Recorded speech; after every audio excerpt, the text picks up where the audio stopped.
Hi, this is a video about creating tables in Microsoft Access. So when you open up Access, you're given a bunch of choices, blank database, custom web app, etc., etc. We're going to just start with a blank desktop database today. So we'll select that. And then you can come up with a name for your database. And I'm going to come up with a database. Let's say that I have my own company and I'm hiring employees. So I'll call this the Company X database. Normally the extension with the latest version of Microsoft Access will be .accdb. I'll go ahead and hit create, and it'll start me out with an empty table. There's two ways to look at tables. There's the Datasheet view, which we're in right now, and there's the design view. And as you try to switch to the design view, it's going to want you to name this table. So table one's not a very descriptive name. The table I'm going to create first is my employees table, so a list of all the employees and any important information about them. So I'll do employee as the name of the table and hit OK, and then notice that my table one switched to employee. So here's a look at the design view.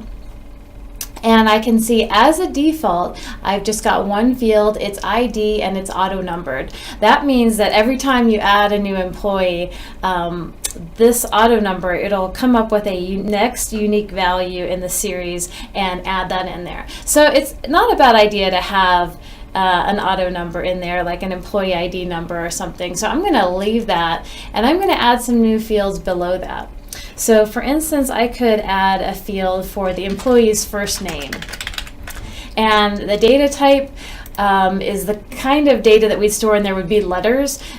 So short text is fine. We have enough room for 255 letters, and I've never seen a first name that's longer than that. So I'm going to leave that as short text. Long text could be even longer, but short text is definitely adequate for our purposes. I'll do a last name, and we'll also make that short text. And I could keep adding other employee fields to this view, but I want to show you that you can also create a table and set up the different fields in the Datasheet view.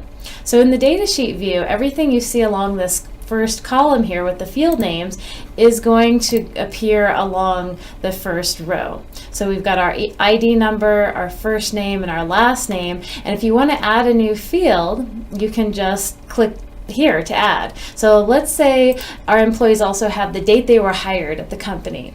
So that would be a date. I'm going to click date and time, and then I'll call it hire date. And maybe also a salary. I'll do that in currency. All right, so what I have here, it's just and like a skeleton showing where the data can be plugged in and what type of information we're interested in collecting about the employees, but there are no employees actually listed in this table yet. So I can change my mind about the different names of any of these fields by double clicking and typing in a new name. So it might be ID would be employee ID number, something like that. And sometimes the names of these fields get pretty long. You can change the caption that's displayed and then keep the long name if you want. So notice that as I click on these different fields, I have these contextual tabs that are available to me. The Table Tools Fields and Table. So if I click on that, I can see more information about whatever I've selected here. So the hire date is of type date and time. I can depending on what the field is, like the first name or last name, you would see that field size, the maximum number of characters. So it might be wasteful if none of my employees have 255 letters in their name to be reserving that much space for every single name. So maybe I'll say that I'm going to only save 100 characters from their first name and 100 characters from their last name. So you could adjust that here or in that design view.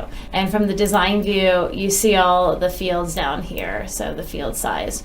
There's something interesting here, caption right here. So if the employee ID number, that's a fairly verbose way to say it, it takes up a lot of space, I'm going to change that to ID with a number sign. And what that'll do, nothing changes as far as the way the table is set up, but when we're displaying it in Datasheet View, I'm going to need to save that, then notice that I've got the shorter form of employee ID number there. So we've got a design for the table. Let's go ahead and add some employees to our database. So you would always make sure that you're in the Datasheet view to add the data. And I'll go ahead and add some employees, Sam Smith, and let's say he was hired maybe the first of the month. His salary is $40,000. So add in the right number of zeros. And then Jane Baker, and she was hired on the 2nd of the month, and her salary is, let's say $50,000. And notice that as I'm adding these employees, I don't have to do anything with the ID number. That auto number means it'll fill in the next available number.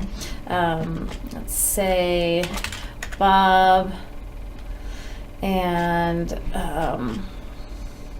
Bob, Tim, that's a weird name, and then let's say he is hired on the 3rd, and we'll do his salary as $45,000. So this is how I can start to populate my database with information, with employee information, and then hit save at any point in time. And from the design view, you just see the design of the table. You don't actually see any of the data. You need to jump over to the Datasheet view to see the data. So from here, I have 3 employees, and I can see that there are 3 different rows. The first row is just the column header names, the names of the fields. We can also look at the very bottom here where it says record 2 of 3. I have selected the second record of all 3, and I can use these little arrows to go in between the records. With 3 records, I can see them all on one screen, but imagine that I had thousands of records. You might want to jump to the last record. You might want to jump to the first record. And there's also another button down here for creating a new blank record, and that just takes us to the bottom here where we can type in Kim Smith. I'm not very creative with my names. Let's say she was also hired on the 3rd, and I'll say she's got a lot of experience at this company, so $60,000 is her starting salary. So I'm happy with those tables. I'm going to stop this video, and in our next video we'll look at having multiple tables and doing searches of the database.